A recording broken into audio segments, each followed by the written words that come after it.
जगत सारा क्षणिक है और आत्मा एक नित्य है।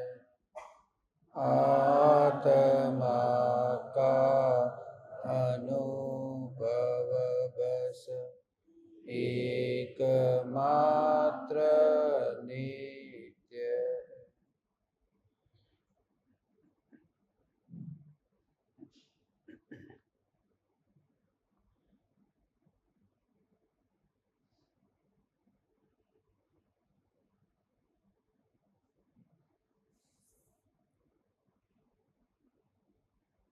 पहली शंका।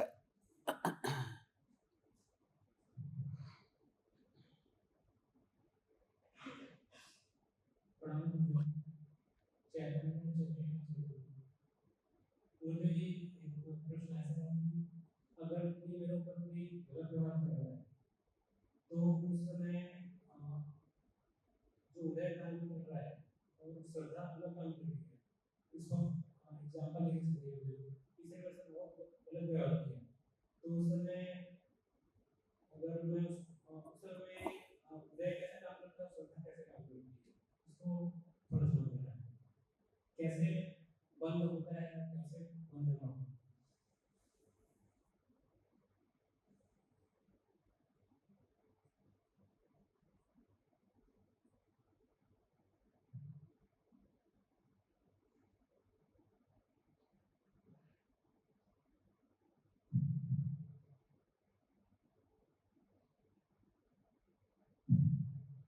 उदय के परिणामों में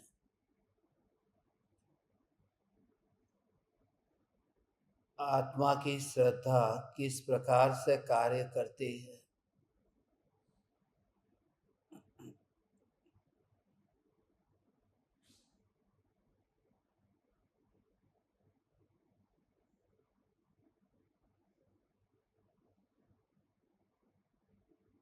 उदय का परिणाम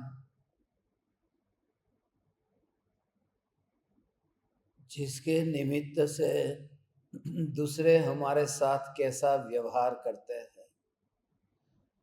कोई मुझे फूल का हार पहनाता है तो वे मेरे ही कर्म के उदय है, और कोई मुझे चप्पल का हार पहनाता है तो वह भी मेरे ही कर्म का उदय है।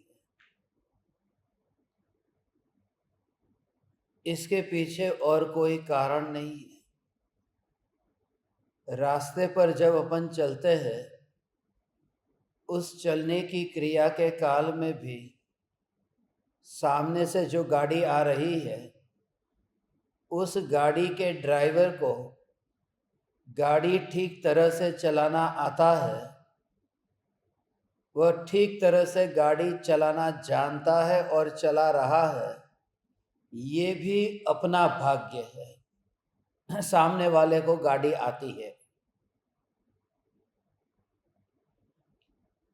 तो यदि कर्म के सिद्धांत को देखें तो प्रत्येक घटना जो पराई दिखाई देती है, उस घटना में भी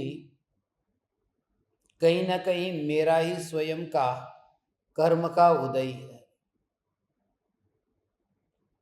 बोलना, सुनना और शास्त्र में पढ़ना ये सब सरल है कि कोई कैसा भी बुरा व्यवहार करता है तो आप भी उसके साथ अच्छा व्यवहार करो, उसके जैसा बुरा व्यवहार मत करो। मगर उसका प्रयोग तभी हो सकेगा क्षमा करने के लिए। जितना भी बोध दिया गया है, उस बोध का प्रयोजन ही यह है कि तुम्हारा आत्मा उस प्रकार का क्षमा के भाव से भर गया है या नहीं।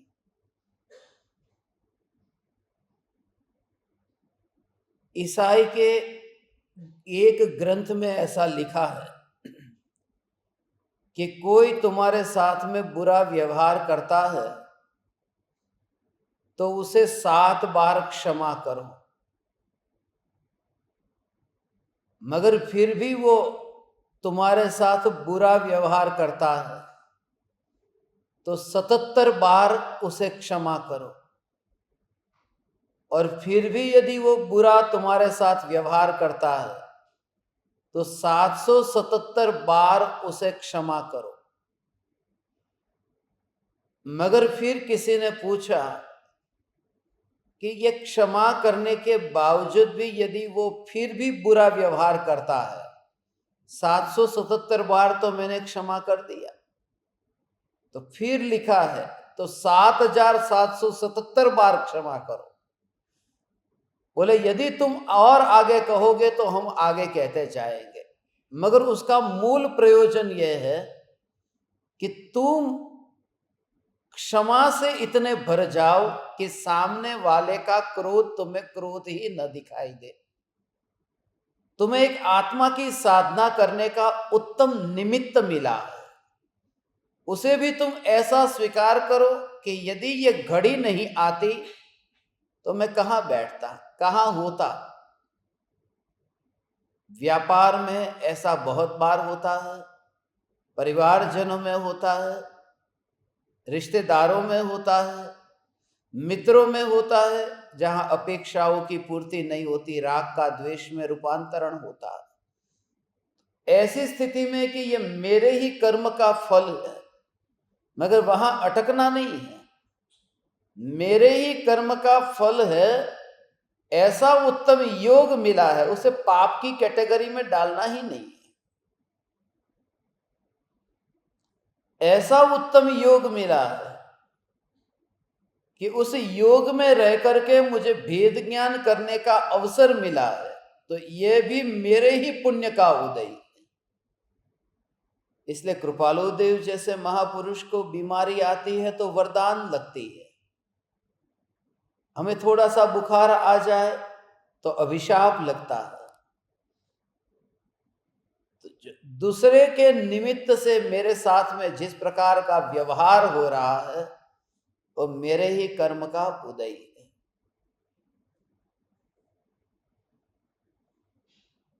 मगर उसमें हम अब रिएक्ट कैसे करते हैं? तात्कालिक साधारण रूप से भाव यही आएगा कि मैं देख लूंगा, मैं भी उसका बुरा करूंगा, यदि मौका मिले तो मैं उसे छोड़ू नहीं, और ये कुछ भी नहीं किया हो मगर भाव आ गया, तैयारी पूरी है और भाव भी 24 घंटे में एक बार भी नहीं आया हो, मगर अंदर की नीयत बुरी पड़ी हुई है कि वह व्यक्ति ऐसा ही है और मैं नहीं, तो कुदरत उसे ठिकाने पर लगाए। और कुदरत ठिकाने पर लगाए या न लगाए, यदि उस व्यक्ति का कुछ बुरा हो जाए तो जो भीतर में एक छुपा आनंद जो आता है वह भी उस बात की पुष्टि है कि मेरी जो ये भावना थी कि उसका अहित हो, ये भावना फली है। इसलिए शत्रु का बुरा होता देख करके भी कहीं ना कहीं अच्छा लगता है। इसलिए शत्रु के घर पर मृत्यु होती है और हम चले जाते हैं, उसके कंधे पर हाथ रखते हैं। आपने खुद अनुभव किया होगा, उसके कंधे पर हाथ रखते समय छुपा आनंद आया है। आज उसे रोता हुआ देखने का मौका मिला है। आज उसे यह एहसास हो कि देखो दुनिया कैसी है। अब उसका भाई मर गया, मां मर गई, बेटा मर गया, उसका दुख नहीं है। दुख की अभिव्यक्ति हम करते हैं कि बहुत बुरा लगा, बहुत बुरा हुआ, मगर उस बुराई में भी कहीं ना कहीं छुपा आनंद लिया है। और वो वृत्ति सब जानती है, बहुत बुरा हो गया। वो बहुत बुरा तो तब हुआ जब वह व्यक्ति यहां जिंदा था और आपको बहुत आनंददायक लगता था। जिंदा था तब तो ईर्ष्या थी, जिंदा था तब तो मुंह मोड़ करके चलते थे, और अचानक हम उनके दुख में सहभागी हो गए। सहभागी नहीं है, माया है। तो कर्म के उदय से कोई हमारा बुरा चाहता है, उसे क्षमा हम नहीं करते। कहीं ना कहीं उसका रूप बदल करके हम माया करते हैं। कर्म का उदय है, जो कुछ भी हो रहा है ये मेरे ही कर्म के उदय है, मेरे ही कर्म के उदय है। मगर उसके बाद में क्या कि ये जो मेरे कर्म के उदय है उसकी मर्यादा है कि वे संयोग तक सीमित है, वे संयोगी भाव तक सीमित है। मगर स्वरूप की जो सत्ता है उस सत्ता में उन संयोगी भावों का, संयोगों का कर्तृत्व नहीं है। इसलिए मेरा पुरुषार्थ बलवान है, वह व्यक्ति बलवान नहीं है।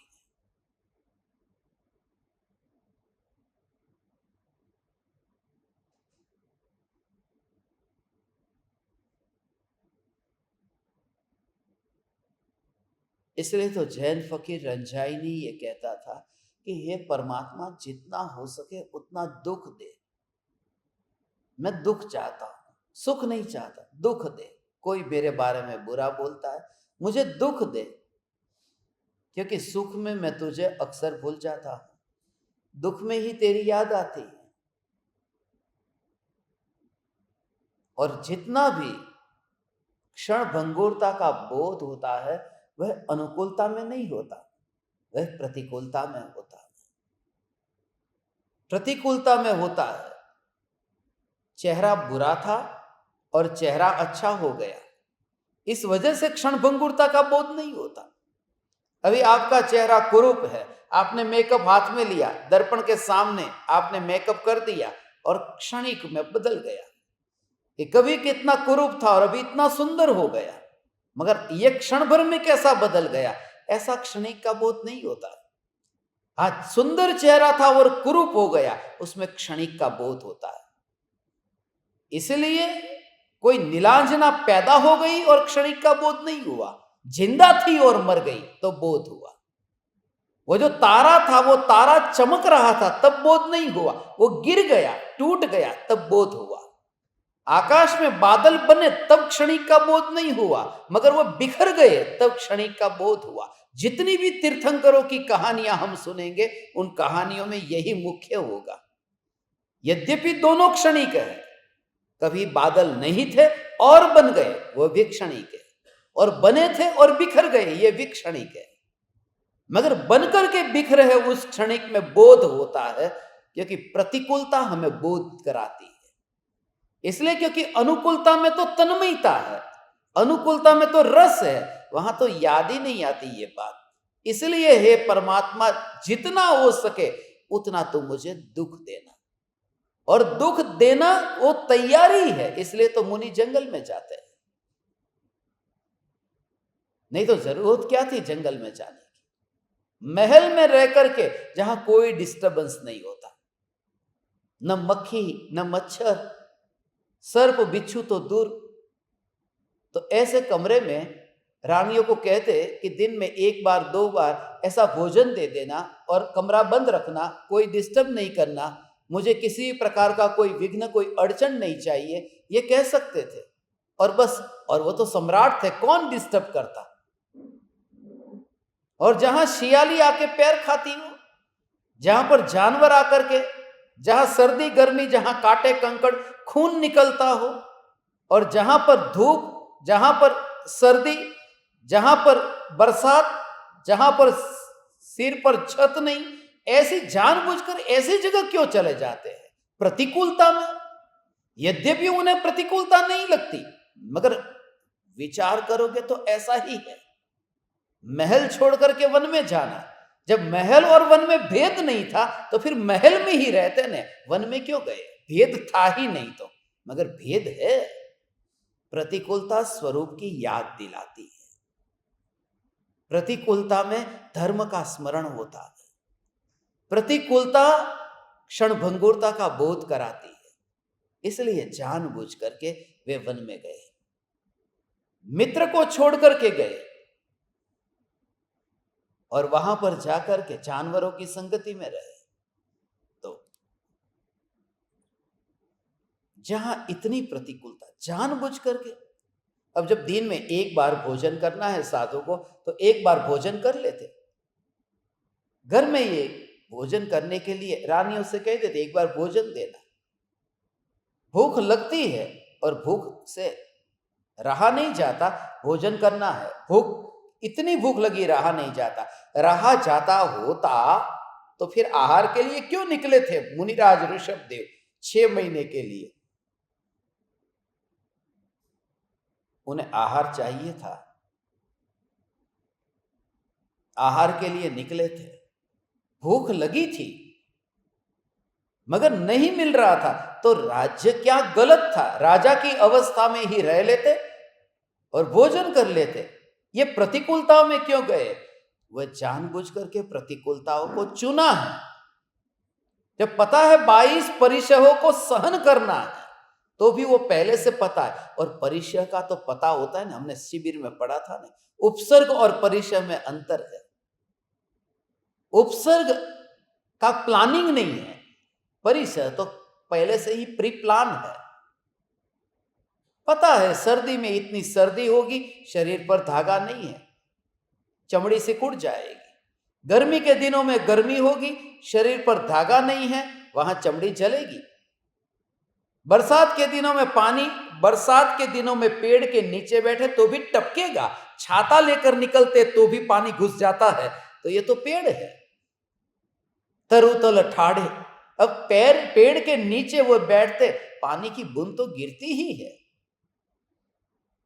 तो छत के नीचे वन में, भवन में छत के नीचे बैठने में तकलीफ क्या थी? ये वन में क्यों गए? प्रतिकूलता। और परिशह का पहले से पता है, 22 के 22 परिशह।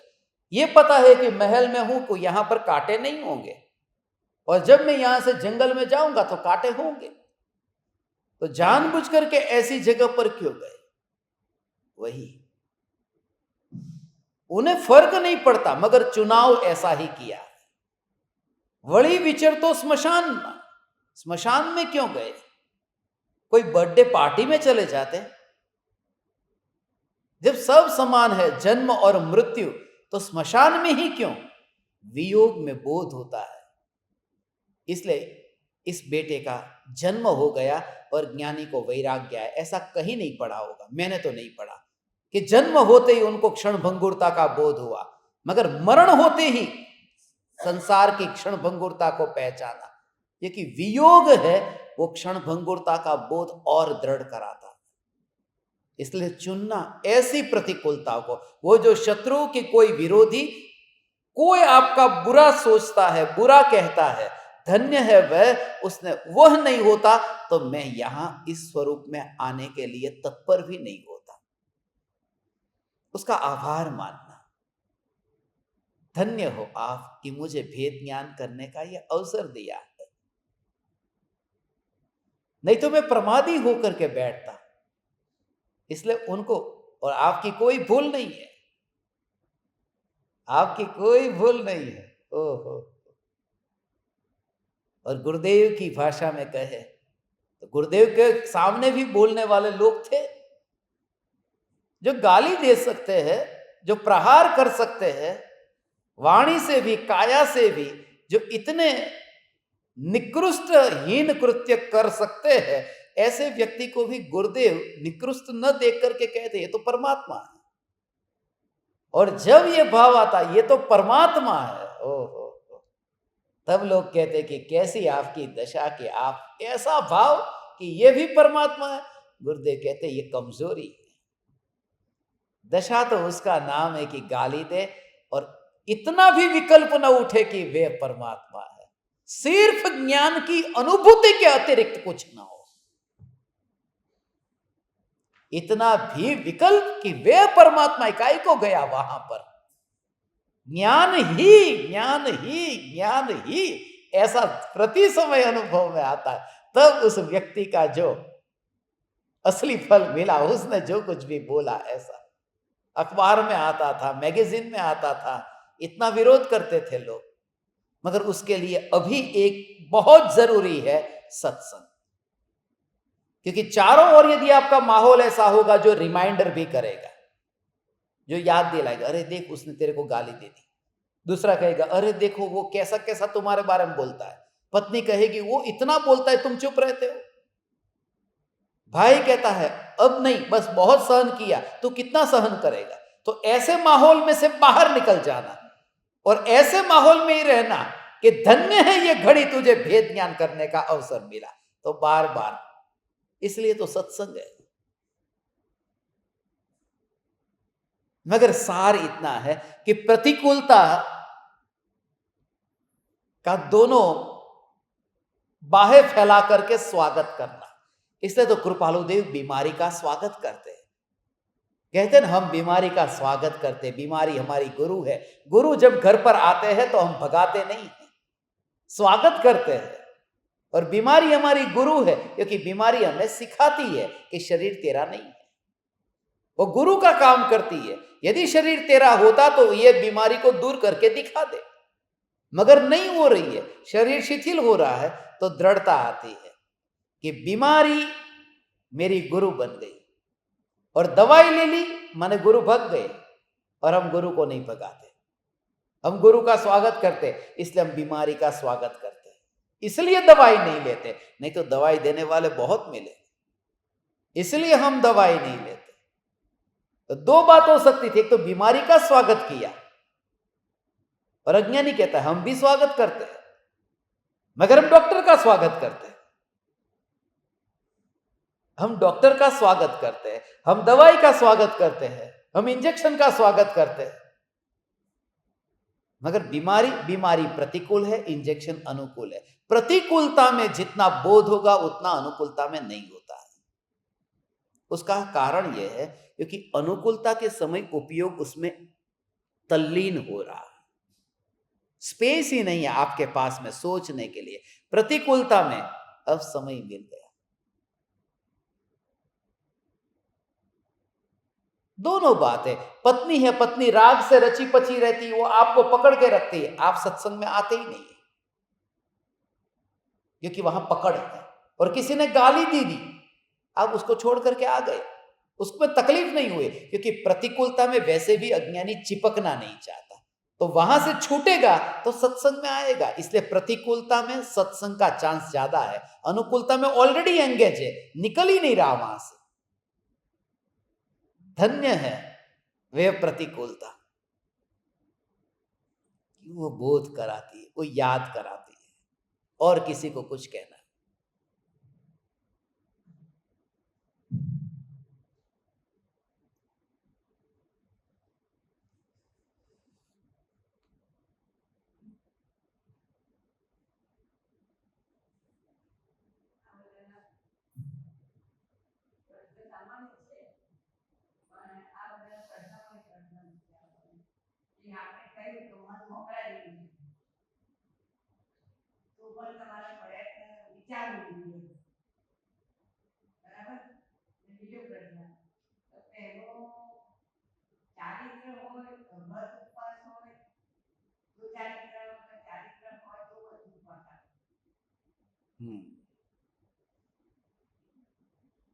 મન તો મોકળા જેવું છે જ તે. बिल्कुल साची बात है. मेंढक जैसा कहो, माकड़ा जेवू कहो, मन तो आवू छे.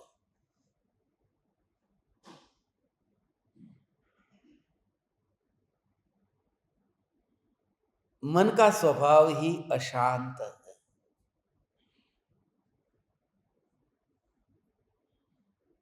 तरंग दो प्रकार की नहीं होती, अशांत तरंग और शांत तरंग. तरंग का अर्थ ही अशांत.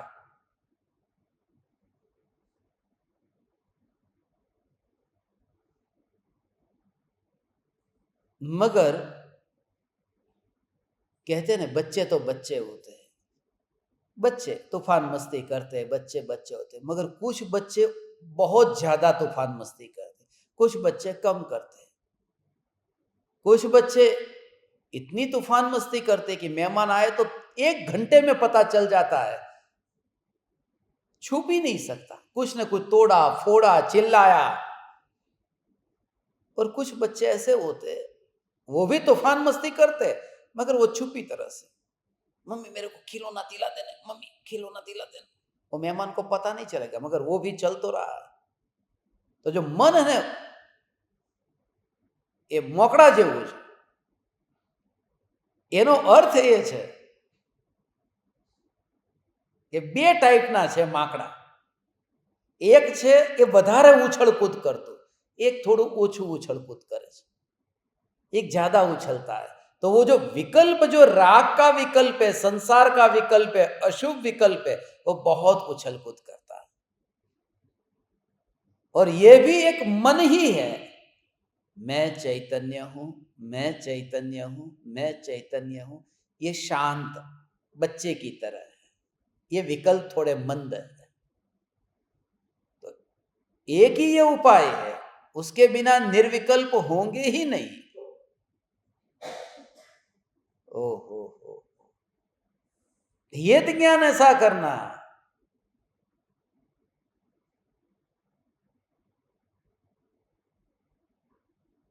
बस तुरंत ही માકડાનું ઠેકાણું જ નહીં. માકડાનું ઠેકાણું નહીં. એવો જોઈએ માકડા એટલે માકડા. મંજુલાબેનનું ઠેકાણું નહીં.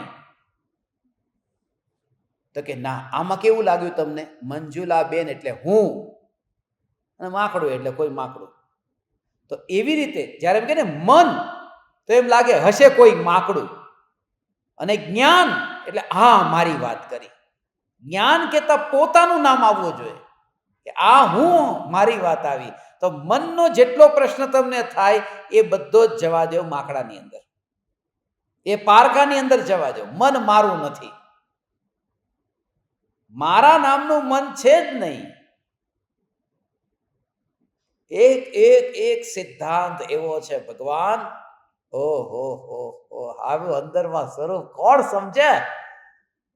હે ઓહો હો હો હો.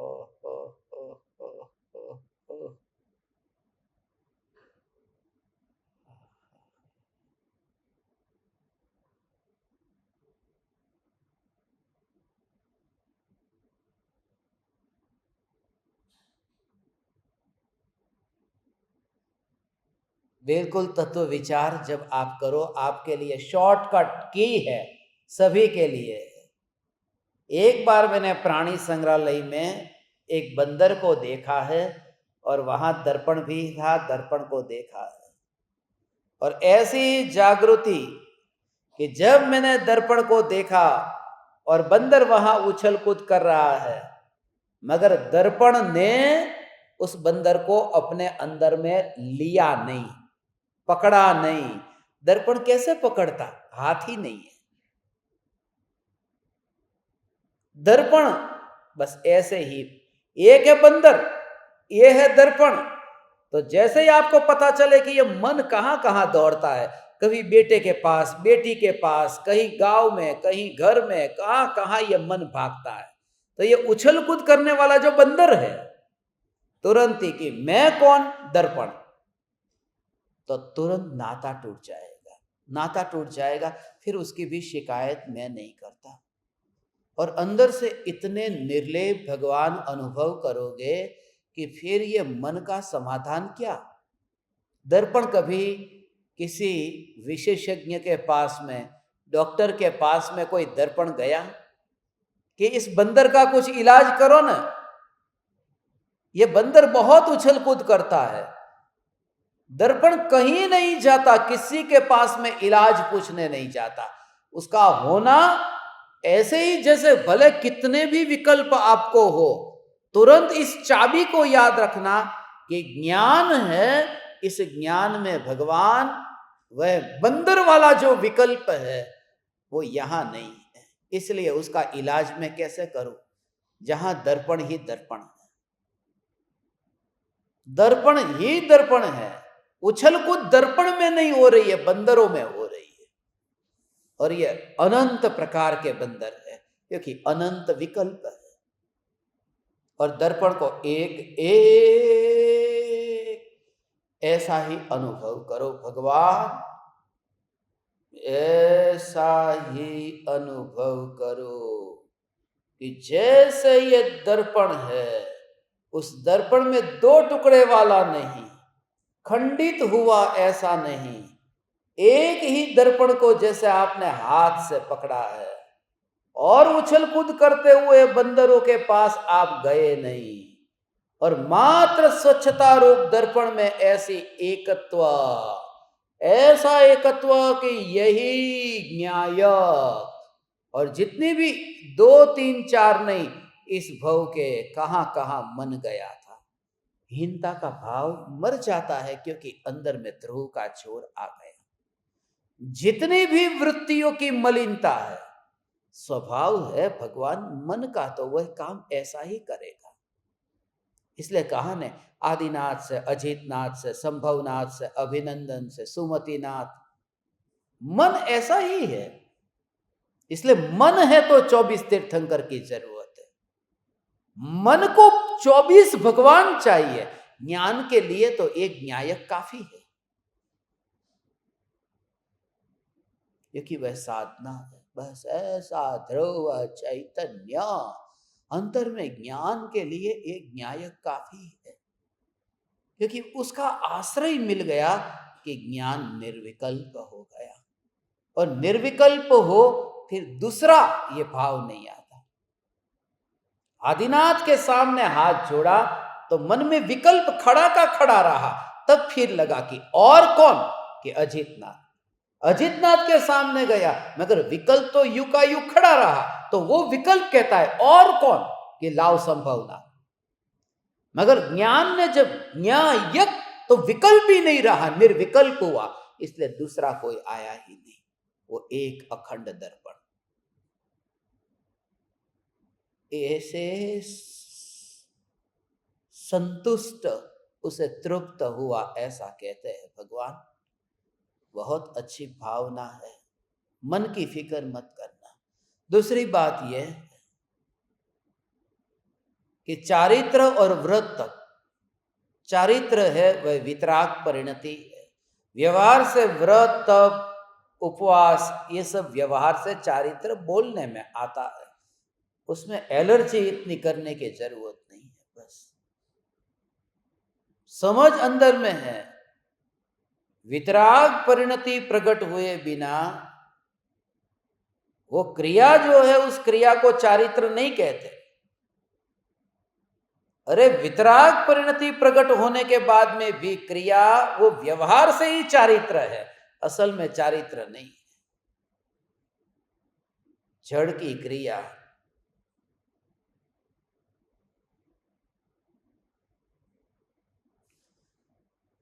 ओ हो,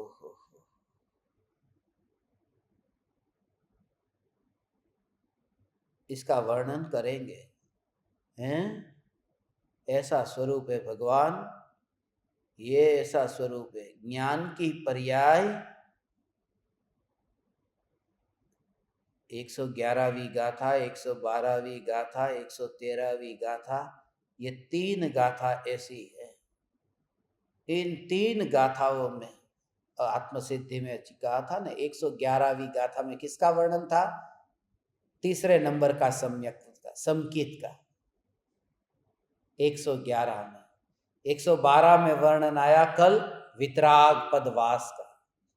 तो 111 है वो श्रद्धा को बताता है, 112 है वह चारित्र को बताया, आज 113 है वह ज्ञान को बताएगा। उस ज्ञान से समझ में आएगा कि वितरागता और ज्ञान ये क्या है। केवल ज्ञान में वितरागता का प्रतिबिंब पड़ता है, और केवल ज्ञान वितराग होकर के ऐसा केवल ज्ञान लोकालोक को जानता है, मगर फिर भी लोकालोक को नहीं जानता और अपने को ही जानता है। आज जो रहस्य खुलेगा, अद्भुत सिद्ध एम करीने एक सिद्ध तीर, एक ध्रुव सारे जगत को जाने, वो बात ही नहीं। आज रात को छोड़ना नहीं हो। एकमात्र चैतन्य, लोकालोक को जाने वह केवल ज्ञान नहीं, ऐसा कह दिया। ऐसा लोकालोक को जाने वह केवल ज्ञान नहीं है, केवल निज स्वभावनु अखंड वर्ते ज्ञान, कहिए केवल ज्ञान ते, केवल निज स्वभावनु, लोकालोक नहीं कहा उसमें, केवल निज स्वभावनु अखंड वर्ते ज्ञान, कहिए केवल ज्ञान ते, देह छता निर्वाण।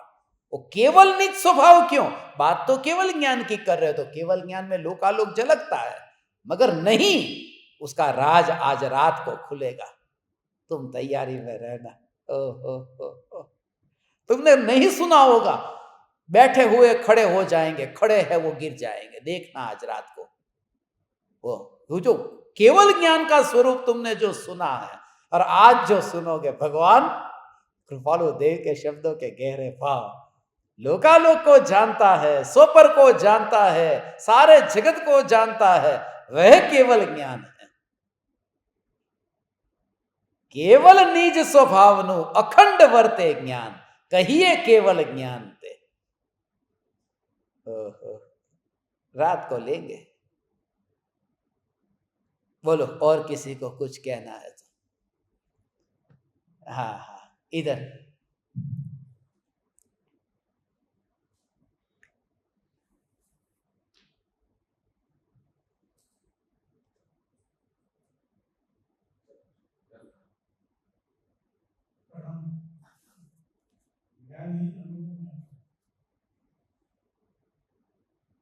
न्याय का अनुमान ही होता है,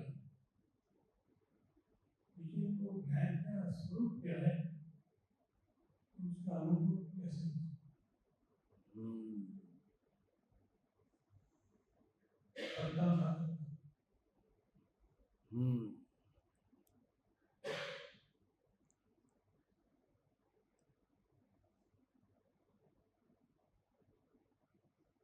बहुत बहुत बहुत बहुत सूक्ष्म भाव है कि न्याय का वर्तमान की भूमिका में अनुमान हुए। अनुमान से अभी विचार कर रहे हैं ना, भगवान आत्मा का अनुमान है, कल्पना तो नहीं है, अनुमान है। कल्पना माने आकाश में तीर छोड़ा है, अनुमान माने कुछ चिन्ह तो मिला है, उससे ही चिंतन शुरू हुआ है, अनुमान करता है। वास्तव में ज्ञानी का अनुमान ही अनुमान होता है, अज्ञानी का तो अनुमान भी नहीं होता, बहुत वो निश्चय की बात है। इसलिए क्योंकि स्मृति, प्रत्यभिज्ञान, तर्क, अनुमान, आगम, ये जो प्रमाण है, प्रमाण तो ज्ञानी के होते हैं, अज्ञानी के प्रमाण थोड़ी है। तो अनुमान भी प्रमाण है, वह तो ज्ञानी को होता है।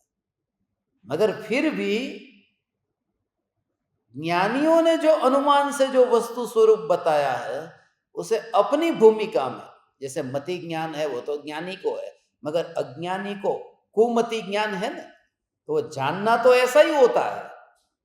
जैसा मति ज्ञान जानता है 5 इंद्रिय और मन के निमित्त से, कुमति ज्ञान जानता है। खाली भेद ज्ञान की धारा दोनों में अलग अलग है।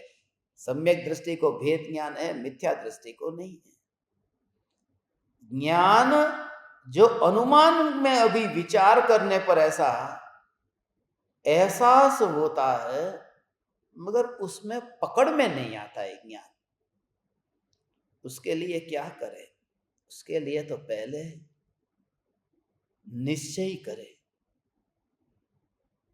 कि वास्तव में अपने अंतर आत्मा से पूछे कि क्या वास्तव में सत्ता मात्र की रुचि है कि अभी पर्याय का भी रस है। यदि पर्याय का रस है तो सत्ता का रस नहीं है। ये बात है, सत्ता का रस नहीं है।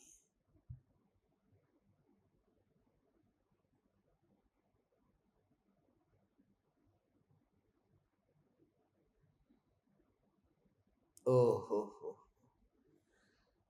ज्ञान की सत्ता मात्र का रस, सत्ता मात्र का रस, ज्ञेय के बदलने पर भी जो भगवान प्रयोग ऐसा शुरू किया जिसने, अब इसी का प्रयोग करो। बस मैं हूं, मैं हूं, मैं हूं, मैं हूं, हूं पर जोर। और हूं मैं पूरी तरह से उसके जो विशेष है, अर्थात वो पूरी तरह से देखना होगा, विराट स्वरूप को देखना होगा। पक्षी को देखने को कहो तो पक्षी की आंखों को मत देखना। पक्षी माने पूरा उसकी जो फैली हुई पंख है न, उन पंखों को भी देखना, क्योंकि ये जो फैली हुई पंखे हैं वह भी पक्षी ही है। वो पक्षी से अलग नहीं है, वो पक्षी से अभिन्न है। तो जब ये ज्ञान का विचार चले कि मैं ज्ञान स्वरूप, तो उसमें अनादि अनंत ऐसी सत्ता मात्र, यह ज्ञान, यह ज्ञान। उसकी डिटेल के अंदर बहुत अभी न भी जाओ, कोई बात नहीं, मगर मूलभूत रूप से भी यदि ये जोर आता जाएगा, असली जोर अनुभूति से आएगा, मगर एक जोर तो आता ही जाता है। जैसे बच्चा है, उसको गाड़ी के बारे में कुछ डिटेल में कुछ भी अनुभव नहीं, मगर बच्चे के अंदर जो जीद पकड़ी है ना, मुझे गाड़ी चाहिए, उसने सिर्फ चलती देखी है, मगर उसमें स्क्रू कहां पर है, उसमें स्प्रिंग कहां पर है, कुछ भी उसे नहीं पता। तो ज्ञान का स्वरूप भीतर से अभी नहीं पता आपको, मगर निश्चय इतना दृढ़ हुआ है कि चैतन्य ही मैं हूं, जैसे बच्चे का निश्चय है, उसने कुछ ऐसा देखा। तो देह की क्षणभंगुरता को देखते देखते इतना बोध होता है कि कुछ है जो अभी भी ताजा ताजा ताजा ताजा ताजा, ये नया नया ज्ञान अभी जानने में आ रहा है। ये ज्ञान पहले तो नहीं था। हो ऐसा ज्ञान, ये ज्ञान पहले तो नहीं था। तो जैसे वहां पर आपने देखा कांच का गिलास फूटा, अरे ये ज्ञान पहले नहीं था, अभी ये जानने का कार्य अभी हुआ। ये नई ज्ञान की पर्याय है, तो ये ताजी पर्याय है। तो शरीर को देखा तो 80 साल का हो गया, और ज्ञान की जानने वाली पर्याय प्रति समय ताजी ताजी उत्पन्न होती है। तो इस ज्ञान का विचार करें तो लगता है कि देह से अलग कुछ ऐसा है जो यहां घटित हो रहा है, वही जानना जानना जानना जानना है। हो।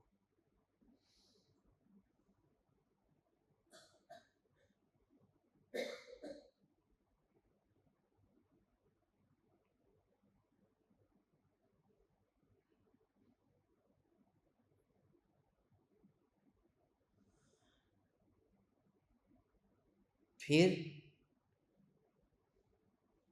सम्यक दर्शन मुफ्त में पाना है कि कुछ चुकाने को तैयार?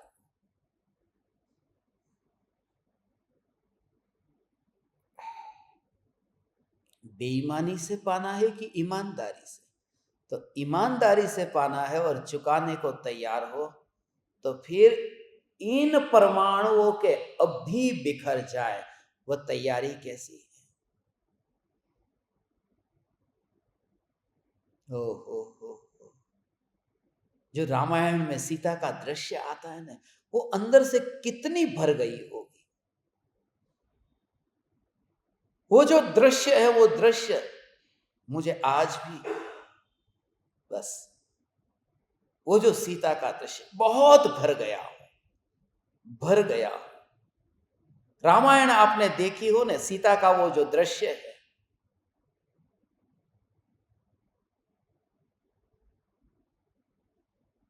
राम, हे प्रभु ऐसा न करे, मुझ पर श्रद्धा करे, मेरे हृदय में आप ही बसे, मेरे हृदय में आप ही बसे। हे प्रभु मेरे हृदय में आप ही बसे, आप ही बसे। कितना कितना कितना आप ही बसे, आप ही बसे, आप ही बसे। मैंने स्वप्न में भी कभी किसी और के बारे में नहीं सोचा। मैंने विचारों में हे भगवान, हे प्रभु, आपके अलावा किसी और के बारे में मन से भी नहीं सोचा। स्वप्न में कल्पना से भी मैंने नहीं सोचा। हे प्रभु, हे राम, मुझे क्षमा करें। ऐसा अन्याय न करे मेरे साथ, ऐसा अन्याय न करे, और ऐसा करती है। वो जो सीता के जो हाथ है ना, वो ऐसे हाथ नहीं है, वो जो हाथ है ना, वो हाथ ऐसे है, यहां वो ऊपर हाथ है, आप देख लेना रामायण में, मेरे पास में वो दृश्य है, हाथ ऐसे है ऊपर। हे राम मुझे ऐसा न करे, मेरे हृदय में आप है, आप है, आप है, मगर फिर भी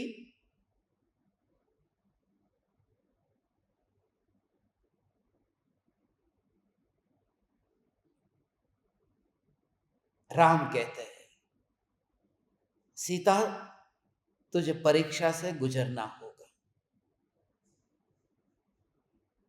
और तब जो सीता कहती है कि हे पृथ्वी माता, यदि मैंने मन से, वाणी से, काया से, मेरे हृदय में यदि राम ही बसे हो और कोई न बसा हो, तो हे पृथ्वी माता मुझे अभी अपनी गोद में समा ले। और वो जो पृथ्वी फटती है, वो जो सीता का जो वचन है, वो अचानक नहीं निकला है कि चलो सुबह उठी और पृथ्वी माता को कह दिया। वो जिंदगी भर से उब गई थी, अब उब गई थी, बहुत हो गया। मैं ये कहता हूं कि राम तुम मेरे हो, मेरे हो, मेरे हो, मेरे हो, मेरे हो, मेरे हो, मेरे हो, और फिर भी ये राम मानते नहीं।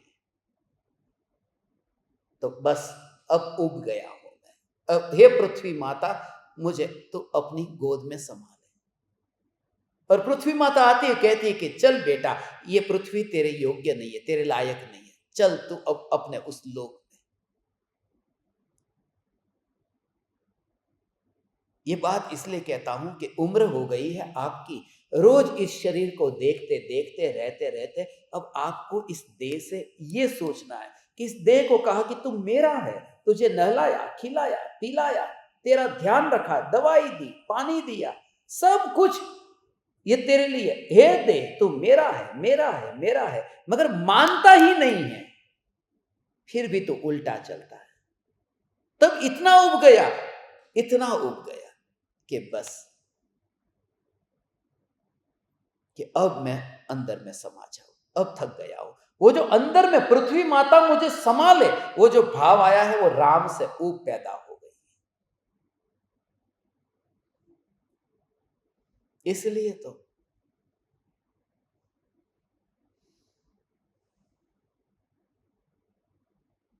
जो नर का आदर करती थी, आज उसने ही नर का बहिष्कार कर दिया।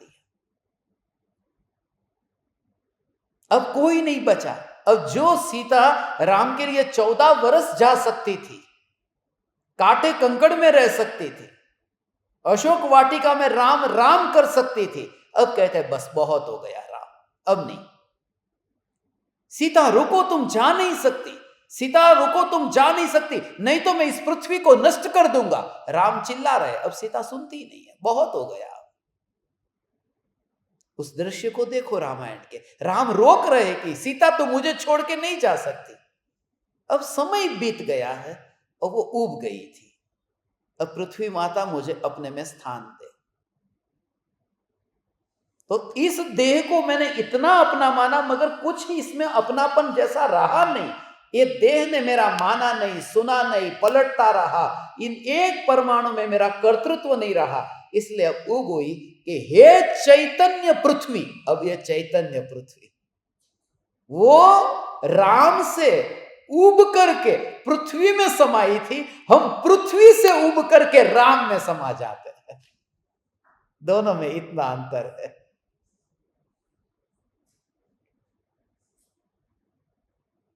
मैंने आज तक, हे पृथ्वी मैंने तुझे ही चाहा था, हे पृथ्वी मैंने तुझे ही चाहा था, मैंने स्वप्न में भी किसी का विचार नहीं किया।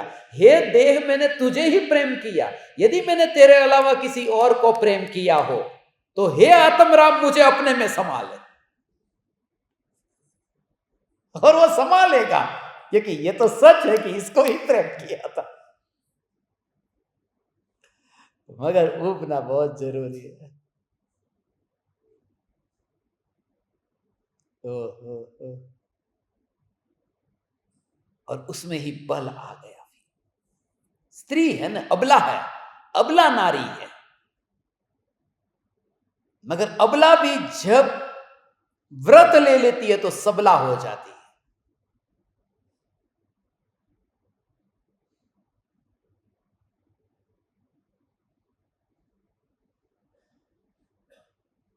जो नरक की द्वार थी थोड़ी देर पहले, वह फिर सिद्धों के चरणों में दिखती है, कि सिद्धों की गोद में दिखती है कि अरे ये तो आरजी का हो गई।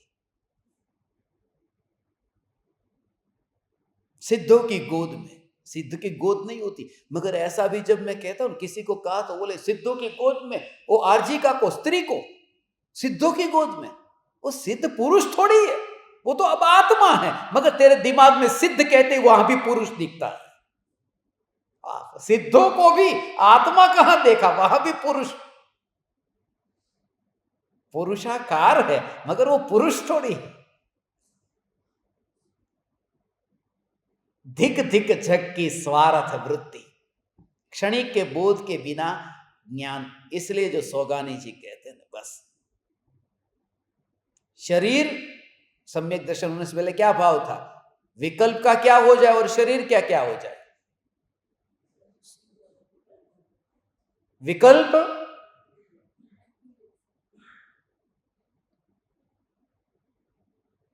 फट जाए, विकल्प फट जाए या देह छूट जाए, अब सहन नहीं होता। विदों में से एक हो, या विकल्प फट जाए या देह छूट जाए। अभी छूट जाए, छोड़ना कुछ भी नहीं है, और भाव है आत्मा पाना है, इसलिए नहीं मिल रहा। अभी हम थोड़ा तत्व विचार करते हैं। अहो अहो श्री सद्गुरु करुणा सिंधु अपार, इस पामर पर प्रभु किया अहो अहो उपकार, अहो अहो उपकार। देह सहित जिनकी दशा, वरते देहातीत, उन ज्ञानी के चरण